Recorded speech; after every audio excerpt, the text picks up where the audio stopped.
Welcome to the Krista Escamilla Show, the Health and Wellness Edition, brought to you by Midland Cap and Cup.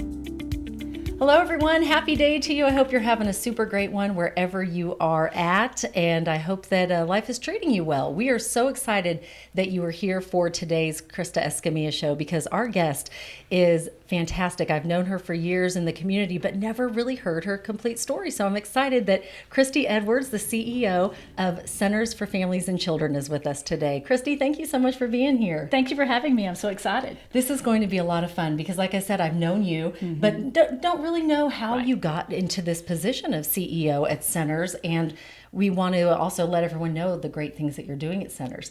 So first, we're just going to start off with tell me your whole story from the beginning, from birth.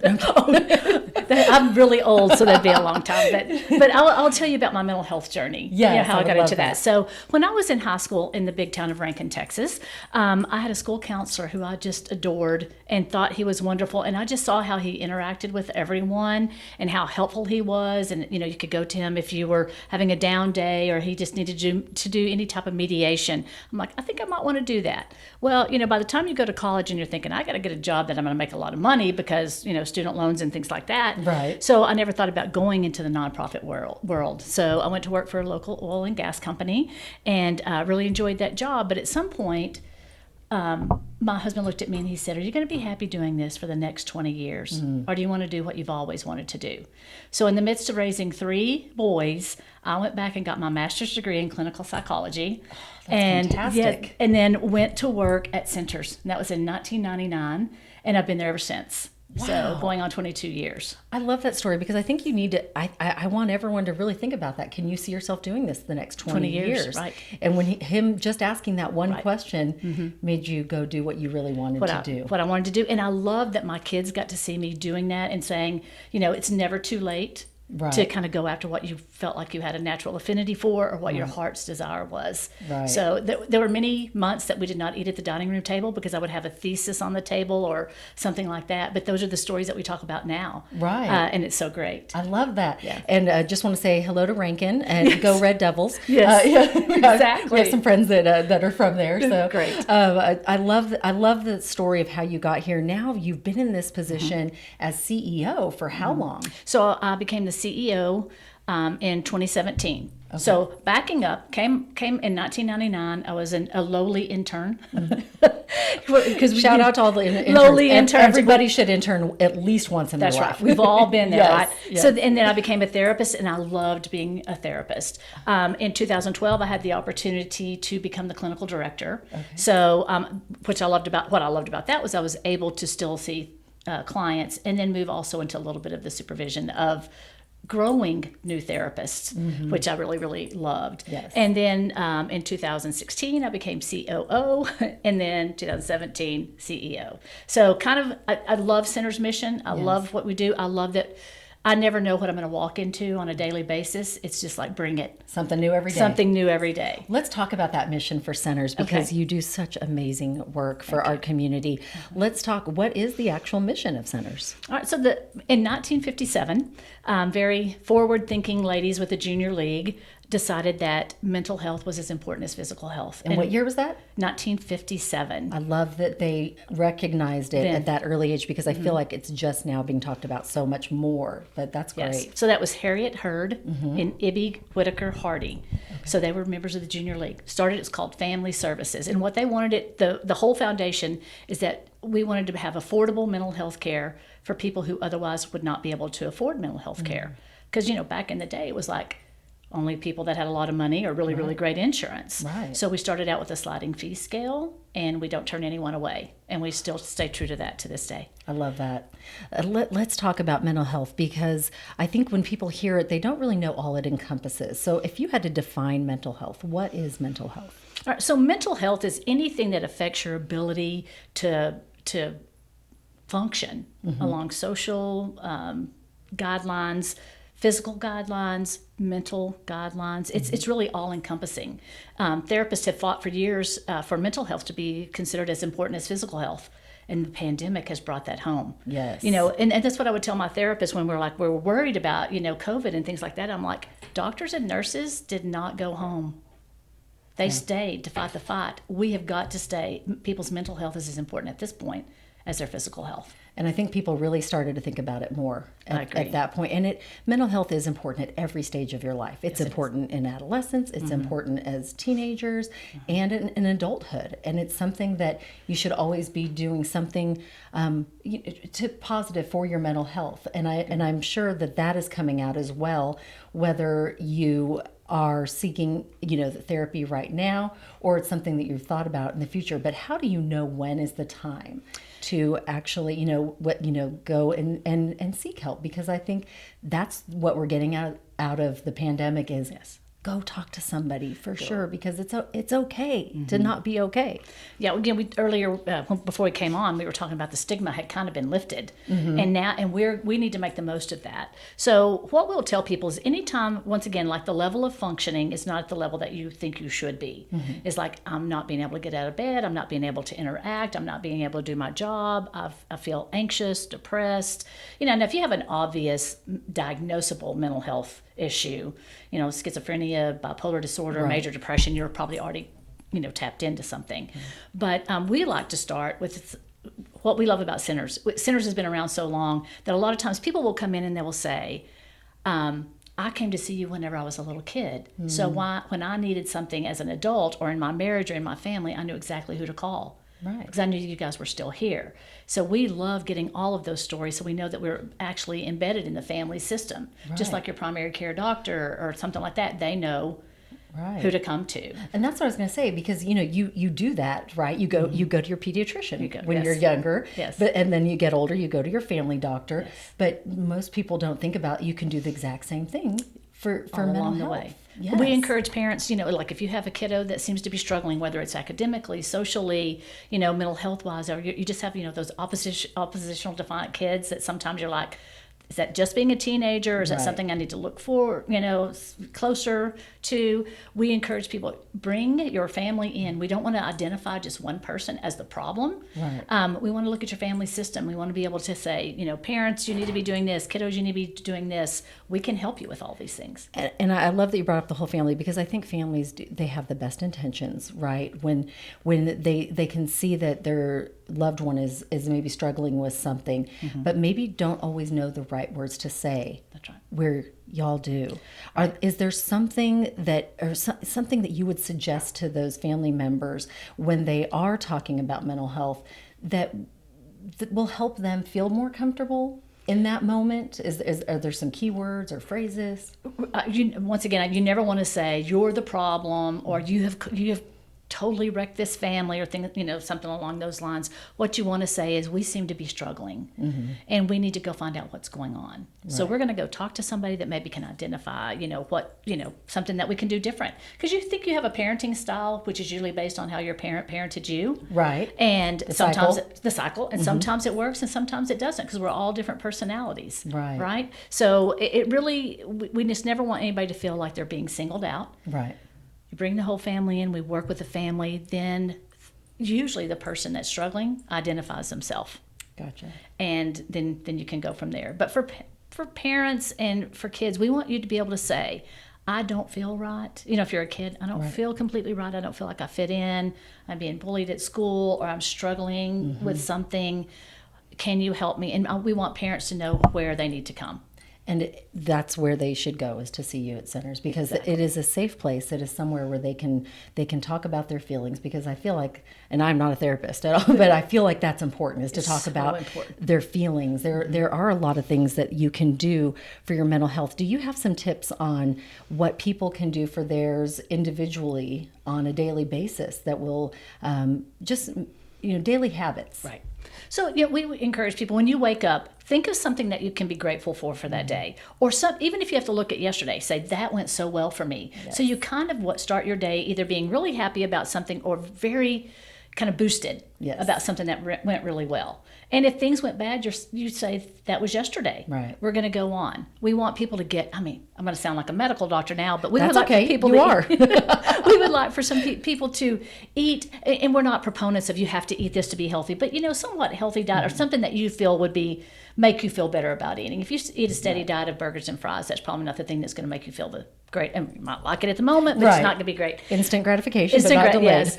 And then get some sun. Yes. Connect with people. If you're a child, connect with a friend, stay connected to your parents. If you're a parent, definitely stay connected to your children, but also have interest outside of that. Yes. So we want you to be as well-rounded as possible, that each day when you come back home and meet as your family, that everybody says, this day went really well. Or there was a little hiccup, but we know how to handle it. Right. And, that is the one positive I would say out of COVID. I saw so many families walking together and riding bikes together because we utilize our neighborhood every day. We're big outdoor walkers, runners, scooters. I think we all got scooters during the pandemic, so we could all ride together. Yes. But the beauty was seeing everybody out there together. And I can imagine that was probably a positive outcome of it. There were also some negatives, right? So let's talk a little bit about that, the positive and negative sides of coming out of the pandemic that you've seen that maybe we can help someone with if they're still struggling. Because I've heard some people still saying, I have the brain fog. I have, it maybe caused a little bit of anxiety. I had heard more people say they had anxiety through the pandemic than ever before.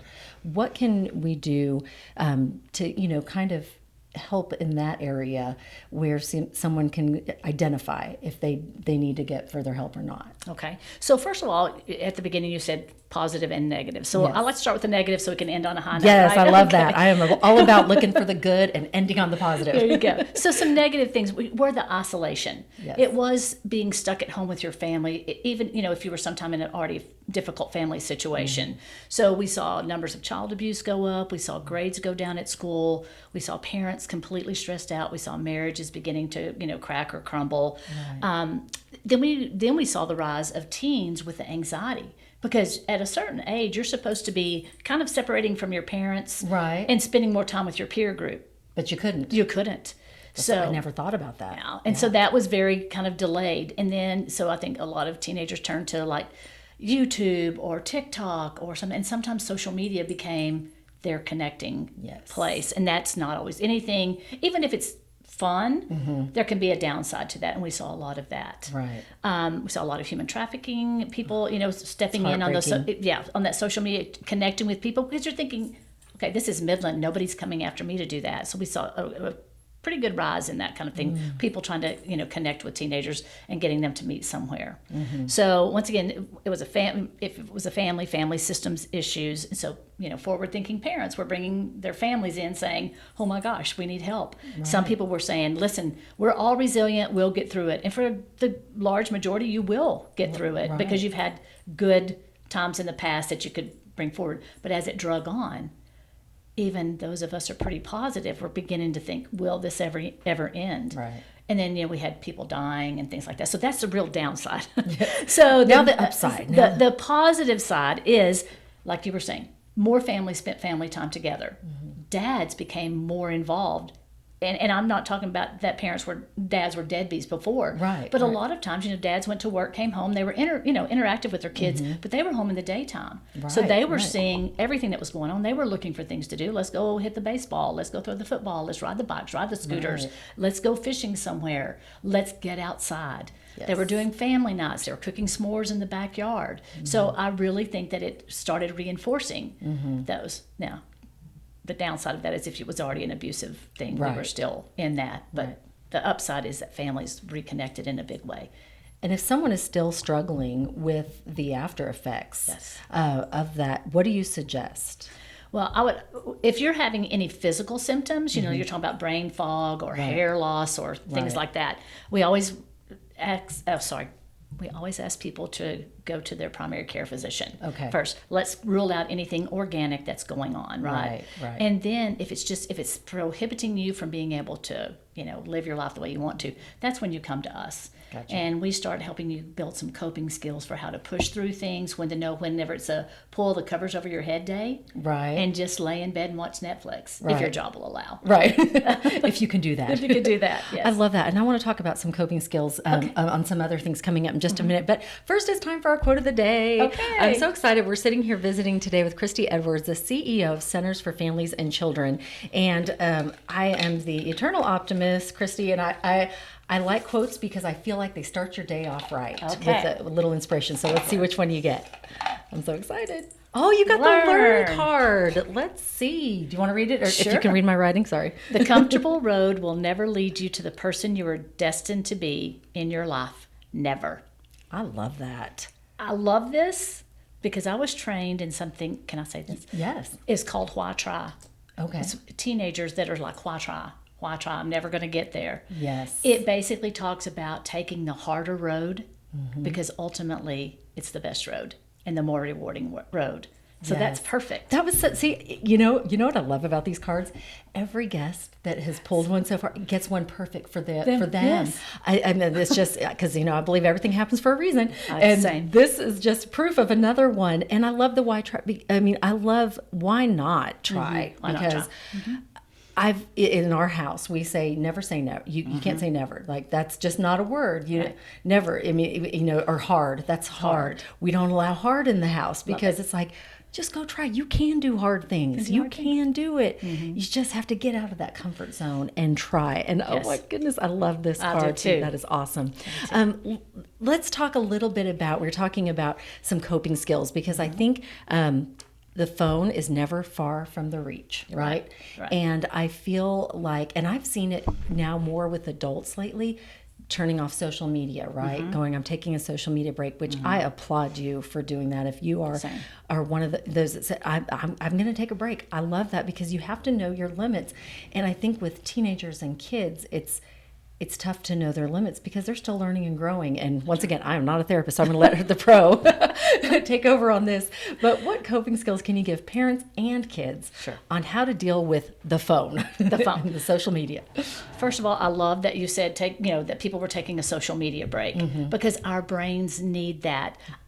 You know how easy it is, Krista, to start do. scrolling, and 30 minutes later, you're like, how I just wasted half an I just hour. wasted half an hour. So, and we're a little more, disciplined. Maybe we're a little more disciplined than our kids. We should be. Hopefully. But if you think, like you were saying, smaller, younger children and teenagers aren't known for their discipline, their self-discipline. Right. So what we've got to do is we have to set the example. And then if you have a kiddo that's struggling, you talk to them very clearly that says you're having a hard time managing yourself.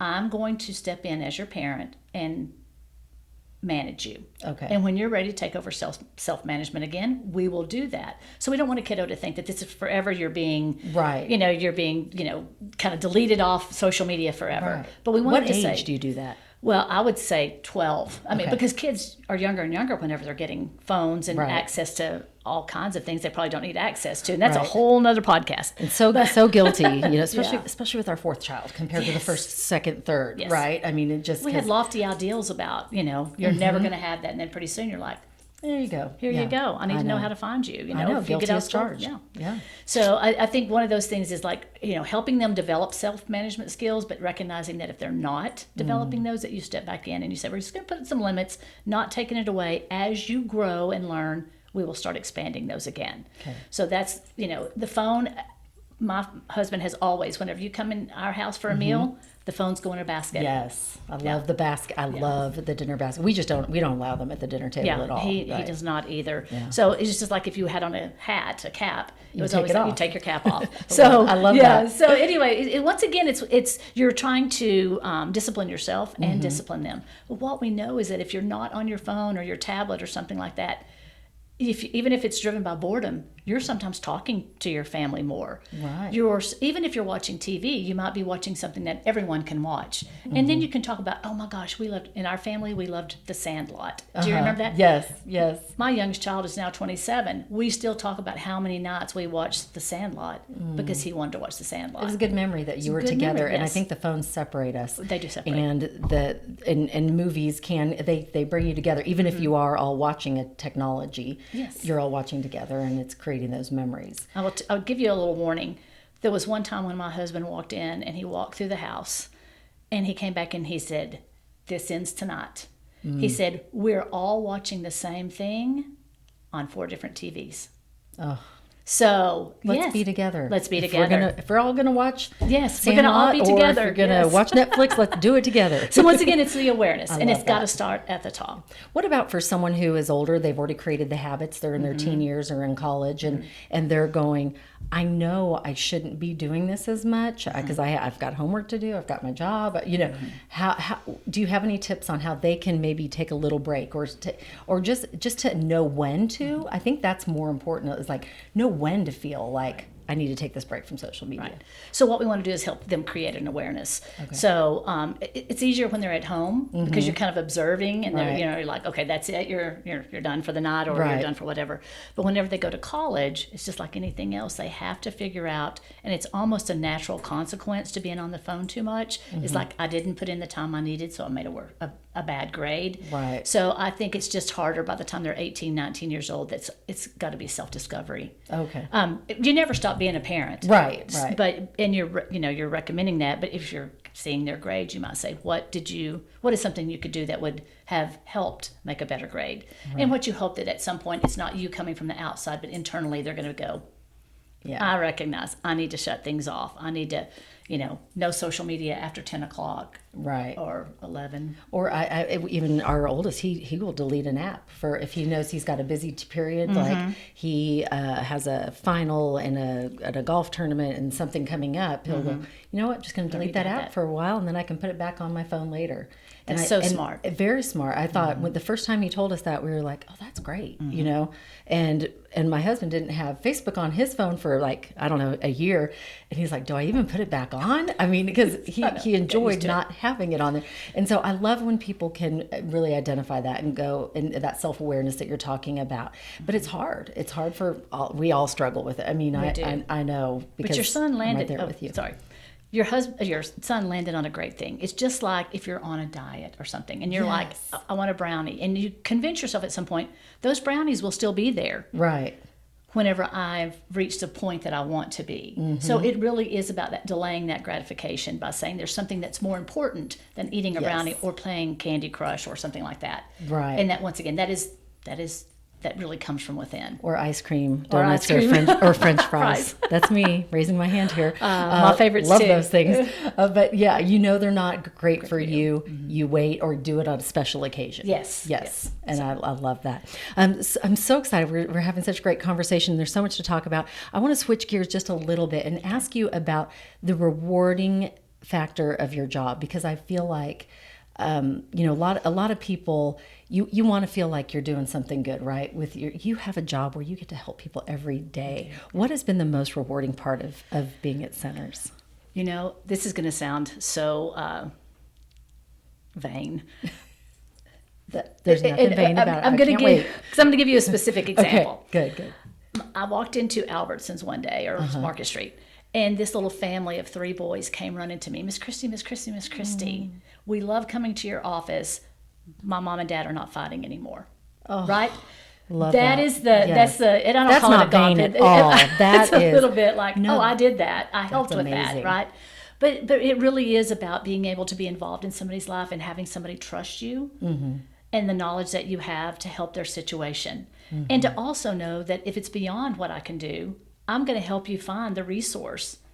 So Centers is not only a place to come for help, it's a place that you can come for a referral, or we'll help you find a resource. We really want to kind of be a one-stop shop for you. Come in, we're going to talk to you, we're going to triage what's going on with you. And if we're the appropriate place, you're staying. Yes. And if it's not, we're going to get you there. And if you get the help you need there, that you're going to come back to us. So as I said earlier, the rewarding thing is seeing families that come back around and bring a kiddo in that might be struggling.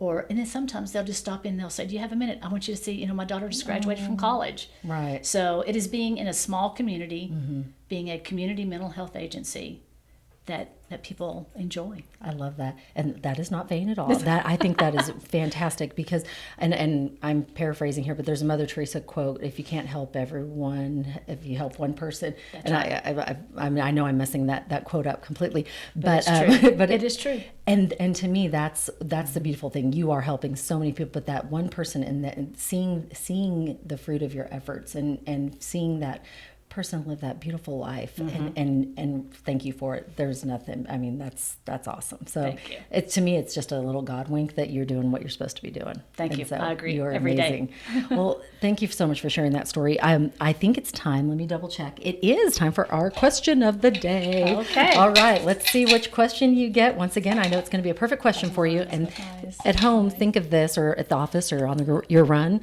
or walk if you're doing that. Let's see. What's today's question? We have important. Ooh, it's an important one. What is your personal philosophy in life? Ooh, I like it. You should have given me these questions ahead. I can't wait to hear it. What is it? Okay, so I'm not sure that this is a philosophy, and I have two. Okay, good. Yeah. Okay. Whenever I was in Give me 5. I don't care. When I was in graduate school, my mom gave me, with 3 little boys and a husband and working part-time, my mom gave me a little angel, and she had a little sign that said, inch by inch, anything's a cinch. Oh, right? Yes. And from that point, because I was struggling, I'm not being a good mom, and things like that. And from that point on, I just knew you don't have to do it. You don't have to, break the sound barrier to finish. You just do what you can do and what's best for you and your family, right? I love that. So yes. That's kind of a philosophy for me. And I'm not sure that that's a philosophy, but sure I it think, is. okay. I love it. And then my other one is one, I found this quote early on, and it's always stuck with me, that says, every saint has a past, every sinner has a future. Oh, I love that. Right? So don't judge. Right. Because nobody's perfect. Exactly. And we're all in the struggle together. We all are. We're all sinners. We all make mistakes. We all make mistakes. I love that. See, I've never heard that. Yeah. Both of those. I think that's awesome. We're running out of time. No, I have more questions. I just got we're 3 minutes. Okay. All right. But we have, it's, to me, being a parent is the most rewarding job. Agreed. And so I wanted to ask you before we left, do you have a piece of parenting advice for someone that maybe has the littles or the, because you have boys now that are, I don't know how old they are, but but you with 3 boys, I know you've seen a lot of stuff. I've seen a lot of stuff. So what is your best parenting advice? Okay, so my best parenting advice is to get to know each of your children, their quirks, their perks, their personalities, and never be the parent that says, your older brother was really good at this. Yes. Why aren't you? Yes. So it is get to know them, celebrate their individuality, and build an independent relationship with each kiddo. And I feel like it's important when they're young, for sure. It's important as they grow older. It's almost like you're relearning your kids as they become adults. Yes. Because I feel like we're navigating that right now. Because I felt like I was good when kids were little. Like I was a good fun mom, right? Right. And then now we're having adult conversations. So you almost have to shift that conversation. And I love that. That is a great piece of advice. They turn into such great. And I stepped on your word. They turn into great people. Yes. And it's fun to see. My mom, very wise lady, whenever I was in the midst of raising my kids, she always said, the days are long, the years are short. So true. Right. Your mom, she hit it right on the head. I mean, right on the nail, or the head of the nail. Yeah, there you go. That is awesome. Yeah. Well, we always, at the end of our show, I have time? Okay, good. Yay, we got the thumbs up. We can keep going. I always ask, what if you could donate, and we're going to donate on behalf of this show and our guest to any nonprofit here in West Texas or beyond, who would you like us to make our donation to? I'm going to go a way that you might not be expecting. Okay. I have become great friends with John Mark Eccles with the Field's Edge. Yes. And they're building the village out there, and it is going to be great. And I know that they are needing some funding. Perfect. I'm going to write it down. Fields Edge, and let everyone know. I know a little bit about the great work they're doing. Let everyone know what they are doing. So they're building out south of town a little community of little pods of houses. Now, if you're a homeless person, you can go there, but you have to have a job. You have to work in the community and things like that. So you will also have, a common place that you can do laundry, kitchen, baths and stuff. But you're given a opportunity. Yes. That you might not be given anywhere else. And John Mark and his wife lived in one of these communities in Austin, and he loved it, and he has brought that to Midland, and he is just passionate about what he does. Yes. And so I just feel like Centers has been blessed by people such as you and Al, and we're in a really good place, and I feel like it's time that sometimes you share that. So I love that. I would like for that donation. Because I thought you were going to say Centers, and you said, "I know you're going. I'm going a different way." I'm going love a different way. Yeah. So we are definitely going to send our donation to Fields Edge, and we thank you for what you're doing, Fields Edge, for our community. And I think it is definitely one of those nonprofits that we could all give a little love to. I agree. Yes, thank you for sharing that. Okay, we're out of time. Is there anything that you didn't get to say that you were like, "Oh, I hope this gets out today in the podcast. I hope that the listeners get to hear this about your story or Centers"? I think it's just that every time we do something about mental health, it could bring someone in that needs help with their mental health. Yes. So people that are listening know that you have great places, not just Centers. The mental health community is not large here. We work together. We're really here about making our communities and our families healthier. I love that. So go on all the social medias. You're available, or call Centers. And you go ahead and give that number out. All right. Centers in Midland is 432-570-1084. And in our Odessa office, it's 432-580-7006. Kristi, I really enjoyed today's visit and getting to learn more about your story, and I appreciate all the tips and our talking points that we talked about today, because I think that they are so important, and it's always okay to reach out and talk to someone and ask for help. I think always. I mean, it's just one of those things that we cannot say enough. So thank you for doing what you do and your work, and we want to thank all of you for listening today and watching. Hopefully you've hit the subscribe button below on YouTube or on Apple or on Samsung or on Spotify. We really appreciate you, and those 5-star reviews they just make me smile. See, I'm smiling because that 5-star review. So thank you for doing that. We love our community, and we love that we're getting to give back to our community through this show. I want to thank our sponsors, Rig ID Workwear and Midland Cap and Cup. And we want to thank you for being here and spending this time with us. It's been fun for us. We hope it was fun for you, and we look forward to seeing you next time. In the meantime, remember my mottos: dream big, believe in yourself, and never give up. You make it a great day. Thank you for joining us for the Krista Escamilla Show. Follow us on LinkedIn, Instagram, and Facebook for updates and giveaways.